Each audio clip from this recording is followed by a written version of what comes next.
SlimXTeamSymmetry, here to bring you guys the newest episode of The Good, The Bad, and the Yu-Gi-Oh! And decided to finally do it on Constellars. The reason being is that a lot of people have been messaging me about this deck. Ever since I did the one on Evil Sworns, everyone was saying, you know, Constellars are the deck that beats Evil Sworns, Constellars are the opposite, Constellars are this, Constellars are that.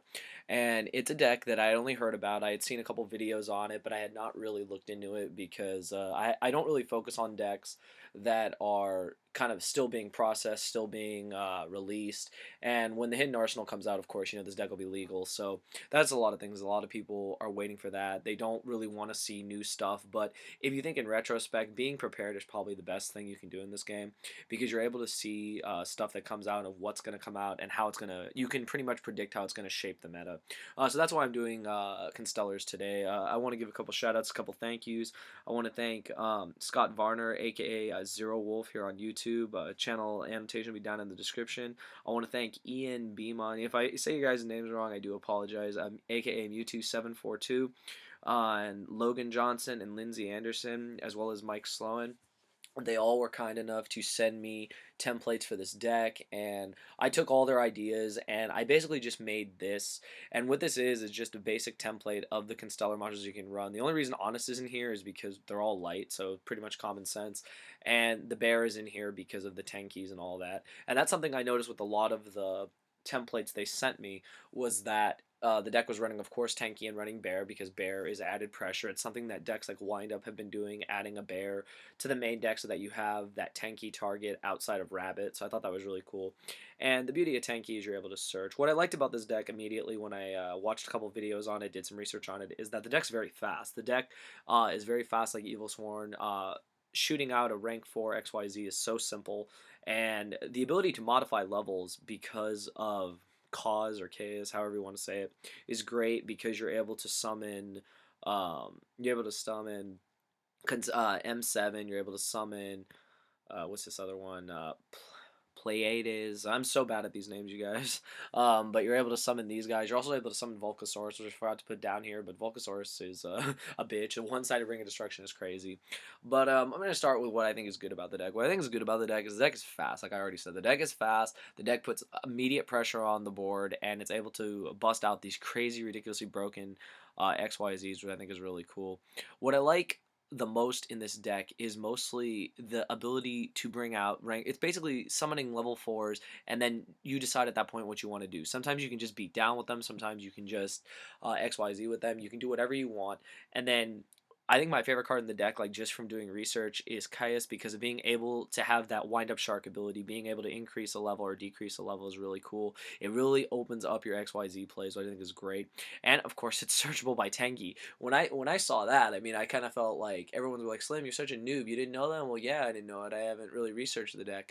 But the fact that you can go Tenki and you can search your stuff and you can just do crazy shenanigans is ridiculous. I really think that's great about the deck. That's what I like about decks like this, is that even though everyone's all eyes are on Mono Mermail, all eyes are on Fire Fizz, all eyes are on other decks, it's these new decks that I think are really going to take off because their speed is unrivaled.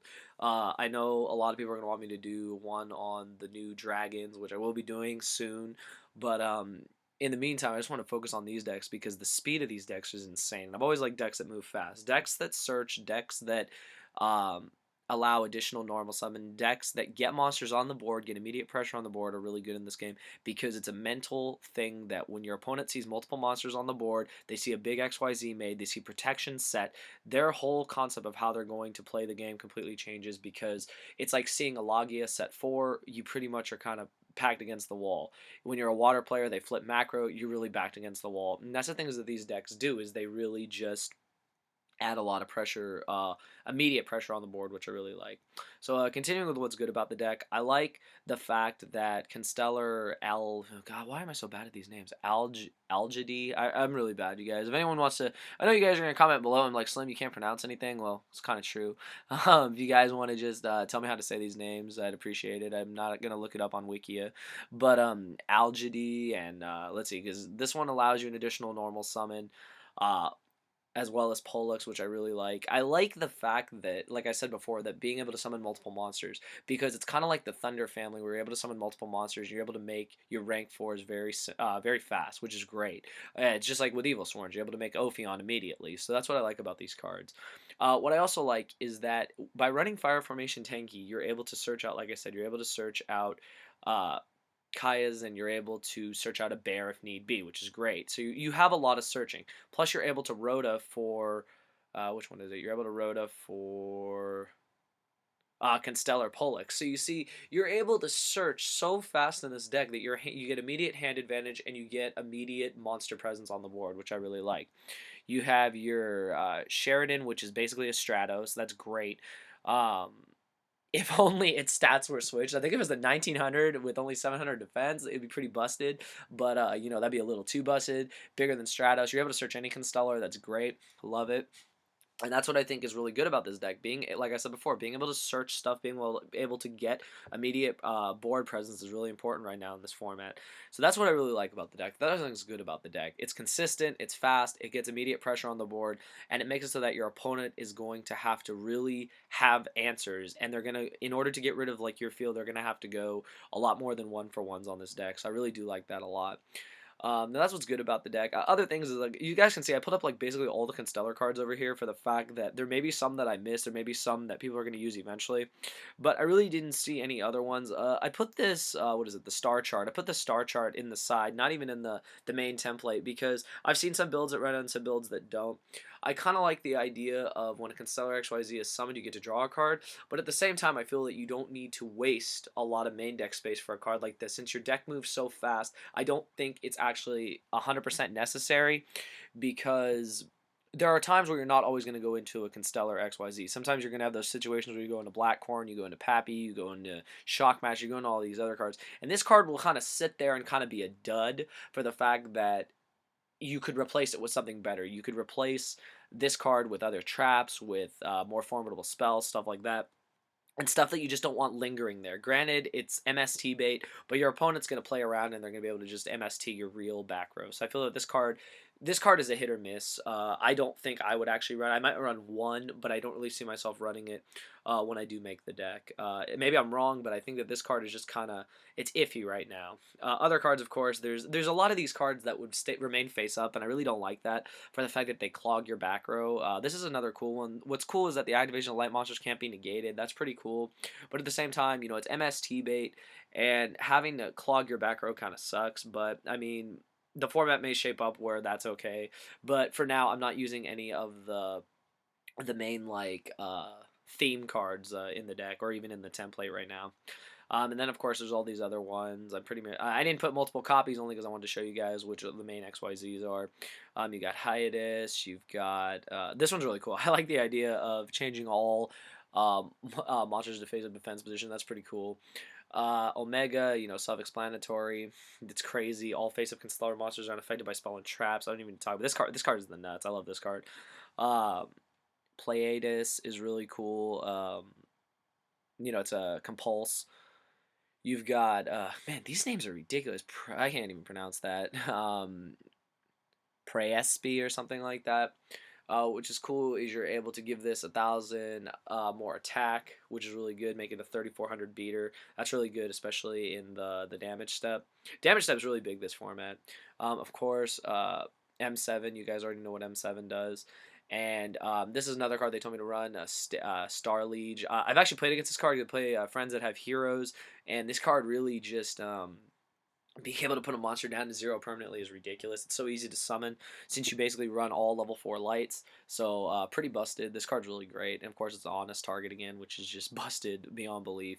So that's what I feel is good about the deck. I just kind of went into a deep analysis of what I felt is good about the deck. Now what's bad about the deck? What's bad about the deck, I guess, would be you draw a funky hand, you draw like weird hands. I mean, honestly, I don't see what's bad about this deck right now for the fact that it plays just like Evil Sworns, but it does it basically the opposite way. Seeing as though there's light and dark, it does it the opposite way, and it does a lot of different things. I guess what could be bad about the deck, if I actually look at it, the deck is unaffected by deck dev for the most part. You would hit, at most, you would hit just the Sheridan, which is not super crucial. Like they played against Darkhold or they played against Evil Sworns and they deck dev'd them or they EEV'd them. You know, EEV, this deck obviously will run a lot of traps and or spells, so EEV could be effective in the deck in some situations. But I've noticed that with this deck and with Evil Sworns, they're not focusing so much on special summoning levels like Mermail do. They're relying on XYZ summoning, in which the level is no longer relevant. So I feel that that is what is going to give this deck as well as Evil Sworns a big advantage in the upcoming format. And I guess other things would be bad about this deck. I mean, I guess Light Imprisoning Mirror, but honestly, I don't know if it would do that much. Because at that point, basically, you would just make your monster, you would XYZ into beaters, and, you know, things could go differently. Um, and then I guess what's bust about this deck, what's Yu-Gi-Oh about this deck, is that, like I've already said about this deck and other decks, is that speed, consistency, and being able to pretty much search your deck at will is what's really amazing about decks like this, is that the fact that you thin your deck so fast, you get to what you need to really fast, you get immediate pressure on the board, and you make your opponent think the minute the game starts. The minute the game starts and you get a rank 4 XYZ on the field as well as some searches and some pluses to your hand, your opponent's already behind you turn one, and unless they're able to combat what you've already presented on the board, they have a very hard time coming back at that point. But I feel that that's what's good about the deck, what's bad about the deck, and kind of like the Yu-Gi-Oh busted part about this deck. Do I think the deck's going to do really well? I kind of do. I really believe in this deck. I believe in Evil Sworns. I believe in a lot of these new decks that are coming out. So as I get information from people and I do, you know, some of my own research on them, I feel that the decks become a lot more relevant, and I see them and I see what they'll do in the upcoming format. So I have high hopes for Constellars as I do for a lot of the decks. I hope that the deck does well. But anyways, I hope you guys enjoyed today's episode. I'm not super familiar with the deck yet. I actually want to pick up all the cards, so I'm gonna go probably pick up the cards pretty soon, if not at YCS San Diego. If people are wondering, yes, I will be at YCS San Diego. Myself, Cordero, and Paul Clark are going to do everything. You guys already know Vexy is a walking, talking internet like computer, like beyond belief. He's like a god when it comes to this stuff.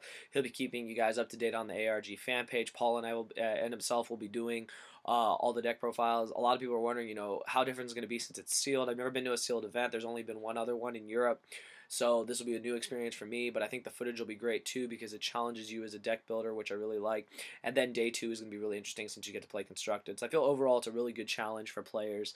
But if any of you guys are going, you know, comment down below. You know, comment below with your thoughts on Constellars. You know, feel free to criticize, feel free to say whatever because once again, this is not a deck profile. This is just a template that people sent me, basically the basic stuff I needed to know. I know there's a lot of other cards that are missing from here. You could run Cyber Dragons, you could run Photon Thrashers, you could run whatever you want. But I felt that with all the templates everyone was sending me, this was like the main part of the deck I wanted to address. So anyways, I hope you guys enjoyed the video. You know, thumbs it up, 150 plus likes for the next video would be great.